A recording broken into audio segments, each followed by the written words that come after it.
ختم شي ارزښت به تیلو سره سم شي چې وچې دښتې شي خړوبې شنه به اوربشي او غنم شي. بسم الله الرحمن الرحیم. درنو لیدونکو خراغلاس درته وایم. الله دې وکړي چې یو ښکلې ورځ مو پیل کړې وي. زه نصرت الله میرزا خیل یم. تاسو له ملي نیوز څخه اقتصادي پرمختګ خپرونه ګورئ. دا په صنعتي پارک کې د ګاډر جوړولو یو ستره کارخونه ده. خو موږ غوښتل د دې ونې اقتصادي پرمختګ خپرونه د همدغې سترې کارخونې د تولیداتو لپاره ځانګړې کړو. دا چې دغه کارخونه د ورځې په اوږدو کې څومره تولیدات لري، د معیار په برخه کې هیوادوال ته څومره ډاډ ورکوي او په دغه ستره کارخونه کې څومره کاریګر په کار بوخت دي، راځئ خپرونه راسره له نږدې څخه وڅارئ. له 2021 میلادي کال راهیسې د اسلامي امارت د واکمنۍ تر دې دمه د هیواد اقتصادي تمرکز تر ډیره په داخلي تولید، ځان بسیاینې او خصوصي سکتور ته د فرصتونو په برابرولو شوی دی. د اوسپنې او ګاډر جوړولو په سکتور کې هم دا بدلونونه تر ډیره لیدل شوي دي. زخمی وجودي خدر ملنا غواړي زخمی وجودي د هیواد په هر ولایت او هر برخه کې د باکیفیته او له نړیوالو معیارونو سره سم د برابرو کارخونو او فابریکو له فعالېدو سره تولیدي ظرفیت زیات شوی چې د بازار اړتیاوې یې تر ډیره پوره کړي او واردات کم شوي چې له امله یې د بهرنیو اسعارو د وتلو کچه راټیټه شوې. زرګونه کسانو ته د کار زمینه برابره شوې چې دا د بیکارۍ د کچې راټیټولو کې مرسته کوي. اسلامي امارت خصوصي سکتور ته تشویقي سیاستونه غوره کړي او د پانګوالو ملاتړ ته یې ژمنتیا ښودلې او د تولیدي کارخونو جوړېدو ته یې پاملرنه زیاته کړې.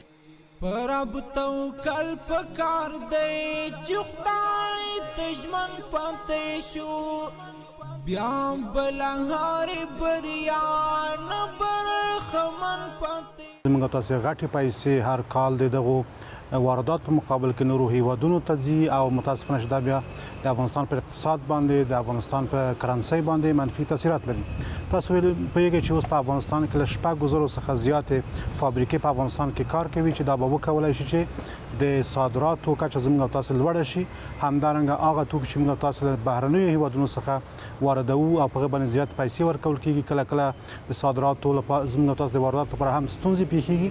نو به کولی شي چې دغه توکي چې موږ تاسو له نورو هیوادونو څخه واردوو په دې باندې زیات پیسې ورکوو. دا په خپل د افغانستان کې موږ تاسو وکولای شو چې په خپل د افغانستان کې استفاده وکړو.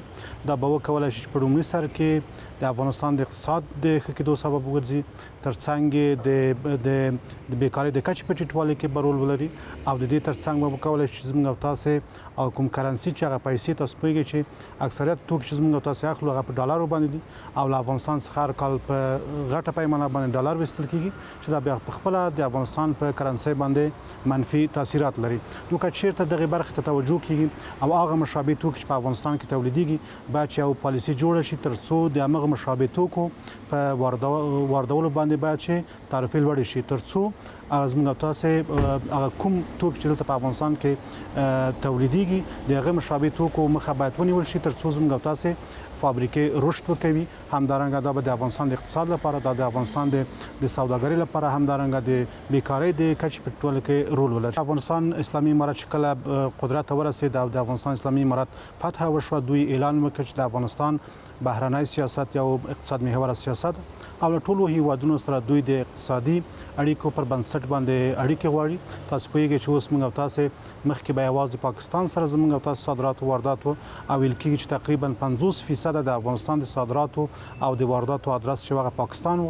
خو کله چې پاکستان هیواد لخوا د افغانستان په وارداتو او صادراتو باندې بعضې منفي حرکات ترسره شول، لارې به بندېدلې، دوی به غلطې پالیسیانې په لاره اچولې. بالاخره د افغانستان اسلامي امارت په دې باندې وتوانېدل چې د صادراتو د وارداتو لپاره بدیل لارې پیدا کړي او اوس تاسو پوهیږئ چې له ایران سره، منځنۍ اسیا هیوادونو هیوادونو سره اروپایي ملکونو سره خلیجي هیوادونو سره افغانستان په ډیره لویه کچه باندې سوداګري لري او دا د افغانستان د اقتصاد محوره پالیسي هغه مثبت اثرات چې موږ تاسو وینو ترڅنګ تاسو پیږي چې اوس په افغانستان کې غټي پروژې دي هغه کاسازر پروژه ده هغه ټاپي پروژه ده افغان ترانس پروژه ده د نور پروژې دي دا د همدغه اقتصاد محوره پالیسي په اساس باندې موږ تاسو وینو چې د ټولو پروژو کارونه روان دي د ټاپي پروژې کار روان دی چې اوس ویل کېږي چې 14 کیلومتره کار مخکې شوی ده ترڅنګ د کاسازر پروژې کار روان ده او د افغان ترانس پروژې کارونه روان دي دا دغه پایله کې دي چې افغانستان د اقتصاد محور سیاست په کارولو سره توانیدلی چې د مختلفو هیوادونو هغه سرمایه او د دوی پانګه راجلب کړي رب توکل پکار دی چې خدای ته ژمن پاتې شو. په هیواد کې د اوسپنې ویلي کولو او ګاډر جوړولو سترې کارخونې فعالیت کول د هیواد په اقتصادي برخه کې یو ستر ګام دی. د داسې کارخونو په فعالیت سره کولی شو له بهر څخه د واردېدونکو ګاډرو مخه ونیسو او افغانستان په دې برخه کې د ځان بسیاینې پر لور یوسو.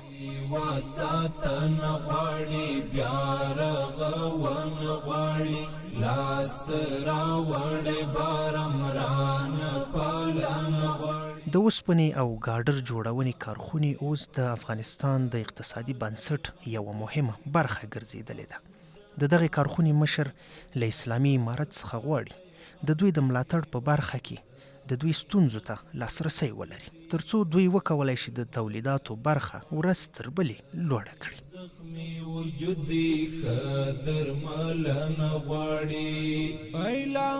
ما یک خواهش از دولت افغانستان داریم که سر معدن ما کار کنن. فعلا معدن از ما نیست، ما معدن نداریم، احتیاج هستیم به ملک مردم. در سال 1 میلیارد دلار ما میبره به خاطر آهن. اگر دولت ما یا انکشاف ملی ما سپورت کنن ما را به درم دولت با همین خودشان جور کنن، خود انکشاف ملی سر دیگه جا سرمایه گذاری نکنن، سر مواد خام کنن، همین چیزای خود زیر پوشش بگیره، تنها این آمریکای زبان خود زیر پوشش بگیره. شاید که هم ما وابسته با دولت خود میشیم که دولت هم از ما خبر میباشه که آمریکای ما چی کار میکنه، چه نفر زیر کار است، چه نفر چه منافع ما برای کشور است. هم و خودکفا میشه، میدونن که از این خودکفایی که یادی که قد چین قرارداد کنن یا با یک مملکت دیگه قرارداد کنن، بعد از خود دولتی را سر پای کنن. خود دولت بر شکل میشه که چقدر مردم ما سر کار میشن، چقدر دیگه آمریکا بعد از خودکفا میشیم، دیگه ما از مشکلات خلاص میشیم، باز ما صادراتی میشیم، باز ما میتونیم پاکستان صادر کنیم، بنگلادش صادر کنیم، ازبکستان صادر کنیم، تاجیک همسایه نزدیکی را خود 100% با ما نیازمند است. مواد خام افغانستان در دنیا نیست، بالاترین مواد خام کیفیت بالا را که داره که هر آهن از 70% آهن داره، 30% سنگ خاک داره، این افغانستان است. دیگه کشورها 45% داره، افغانستان 70% داره. لاس پلاس مکین پام زار دشم زار خاغلیا ایلا منصب بی پروا. په دغه ستره کارخونه کې د اوسپنې ویلې کولو او ګاډر جوړولو په برخه کې تولید ترسره کیږي چې په ورځني ډول دا کارخونه د 200 ټنه تولید وړتیا لري چې تولید یې د ښه کیفیت او معیار له امله ډیر مشهور دی چې په کور دننه د اړتیا پوره کولو سربیره به بهر هیوادونو ته په راتلونکي کې صادرات ولري.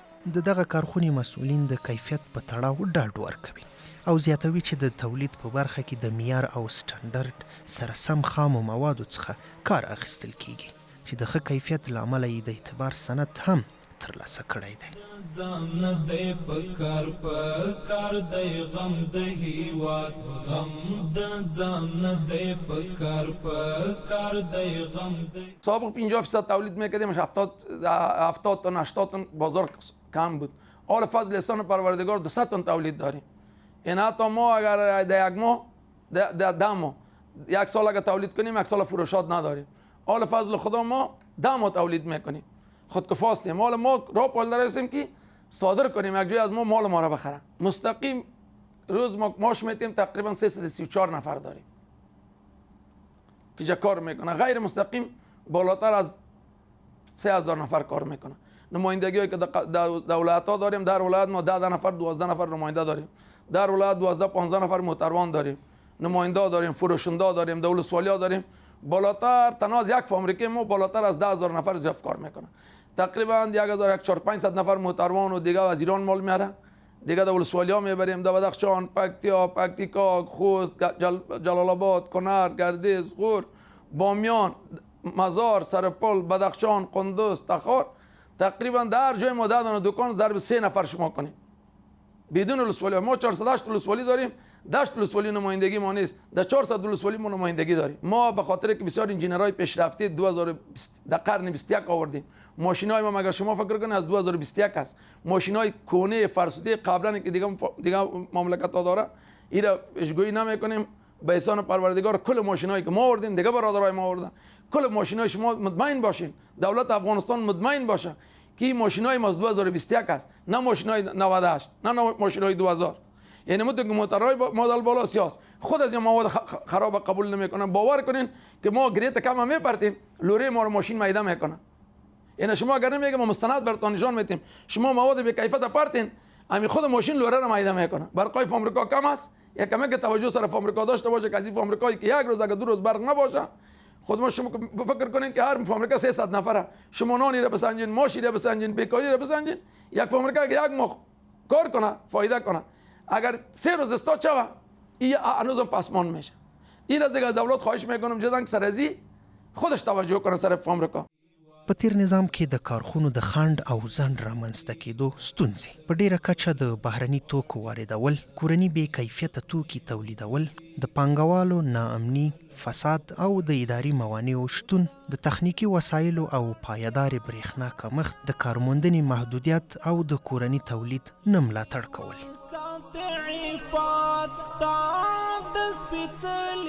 شنونکي وایي اقتصادي وده د صادراتو د ډیروالي سبب کیږي او هیواد ته د اسعارو پر راتګ کې اسانتیا رامنځته کوي. د زیاتو اسعارو پر راتګ سره په بیلابیلو برخو کې د اړتیا وړ سرچینو د برابرولو سره اقتصادي ارزښت زیاتیږي او د هیواد د بنسټیزو پروژو د پراختیا او همدارنګه د سړکونو، ریل پټلۍ، ښوونځیو، روغتونونو، فابریکو او داسې نورو برخو کې د اقتصادي پراختیا سبب کیږي.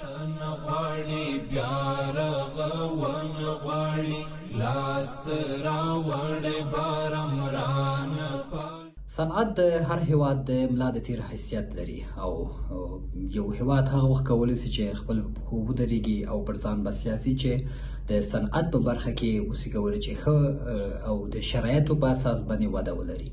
په دې اساس د صنعتي فابریکو څخه ملاتړ کولی شي چې تر ډیره حده د بیکاري کچه راټیټه کړي، د اقتصاد په وده کې لویه ونډه ولري او په همدغه شکل کولی شي چې د واردات څخه مخنیوی وکړي او صادرات ته مخه کړي او د دې سره لا پانګونو ته زمینه برابروي چې د هیواد د مصرفي توکي ټولې تقاضاوې دننه په افغانستان کې لاسته راځي او موږ کولی شو چې د وابستګۍ څخه نجات پیدا کړو او په همدغه شکل تر ډیره حده کولی شو چې د هیواد په اقتصادي وده کې لویه ونډه ولري او د دې سره اړتیا ده چې حکومت هم د صنعتکارانو څخه جدي ملاتړ وکړي او د دې سره لکه څنګه چې د اسلامي امارت یو اقتصاد محوره پالیسي ده او تل د صنعتکارانو څخه ملاتړ کړی دی او دې ته اړتیا ده چې نور هم د صنعتکارانو څخه حمایت وسي او ملاتړ وسي، لکه حمایوي پالیسي جوړول، د مالیاتو په برخه کې همکاري کول او همدغسې پر وارداتي توکو باندې تعرفه لوړول او خارجي هیوادونو کې د داخلي توکو لپاره بازار موندنې او همدغسې ډېرې کړنې دي چې د حکومت له خوا څخه هم باید ترسره شي د صنعتکارانو د ملاتړ لپاره، تر څو د دې سره لا پانګونې ته زمینه په هیواد کې برابره شي او په بېلابېلو برخو کې پانګونه ترسره شي، تر څو موږ اوسو کولی چې د بهرني وابستګۍ څخه خلاص شو او اوسو کولی چې خپل ټولې مصرفي توکي چې دننه په افغانستان کې ورته تقاضا شته د افغانستان د دننه داخل د صنعتي فابریکو څخه لاسته راوړو او اوسو کولی چې په صنعت په برخه کې په ځان بسیا شو. په دغه ستره کارخونه کې د روغتیا په برخه کې د لومړنیو خدمتونو کلینیک هم شتون لري چې د اړتیا په وخت کې کاریګرو ته لومړني خدمات وړاندې کیږي. زخمی وجودي د اوسپنې ویلې کولو فابریکه کې د لومړنیو مرستو په حیث وظیفه اجرا کوم او دلته یوازې موږ هغه مریضان ګورو چې کله کوم لومړنۍ مرستو ته ضرورت وي په کاسار په ساحه کې ولیدل کېږي او مریضان کېږي. یوازې موږ لومړنۍ مرستې ترسره کوو، بعد د هغې نه وروسته یوازې غټو شفاخانو ته انتقالېږي. زخمی وجودي درمل په دې کارخونې کې له 300 څخه تر 400 کارکوونکي په مستقیم ډول په کار بوخت دي. دوی خوښ دي چې په کور دننه ورته د کار زمینه برابره شوي او له اسلامي امارت غواړي چې په هیواد کې د سترو او بنسټیزو کارخونو د جوړولو غوښتنه کوي ترڅو ځوانانو ته کاري فرصتونه لا ډیر او پراخ شي. د کاري زمینې پراخېدو ترڅنګ به په کورني تولیداتو تکیه زیاته شي. پزړه دا غلې ګلاب ګورای لا پام باسه د څلورو کالو را په دې شرکت کې مصروف یم. واخه خوشاله یم چې د کور دننه ماته د کار زمینه برابر شوې ده. په اسلامي امارت بالخصوص په تجارانو باندې مې دا غږ ده چې کور دننه سرمایه‌ګذاري وکړي ترڅو ګټې د افغانستان خلکو ته ورسیږي. خپل هیواد کې کار کوم او ډېر خوشاله یم. د دغه شرکت نه تر 3-4 کاله کېږي دلته کار کوم. ماشاءالله زما د افغانستان په ټولو پانګوالو باندې دا غږ دی چې په خپل هیواد کې سمزګاري وکړي او ټول هیوادوال په خپل هیواد کې کار وکړي. مدام تات در پاتې یاتم خدای مکړه ورځ په حشر راته بیا جوړ پیغور وي واتساتن غواړي بیا رغون غواړي.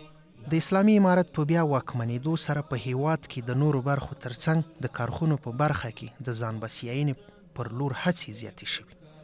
سوداګرو او افغان پانګوالو د کارخونو برخې ته ځانګړې پاملرنه کړې ده. د افغانستان د اقتصادي ودې لپاره صنعتي سکتور ځانګړی اهمیت لري او له دې ډلې څخه د اوسپنې او ګاډر جوړونې کارخونې هم په دغه اډانه کې مهم رول لري. دغه کارخونې نه یوازې د ساختماني موادو تولید تامینوي بلکې د کارموندنې، پانګونې او داخلي تولید د ودې له پلوه یو حیاتي اقتصادي فعالیت بلل کیږي. دغه فابریکې اوس د هیواد د ساختماني اړتیاو لویه برخه له کور دننه پوره کوي او د بهرنیو وارداتو اړتیا ورځ تر بلې راکموي. دا چاره د کورني تولید ملاتړ، د اسعارو د ضایع کېدو مخنیوی او د پانګوالو د باور لوړول څرګندوي.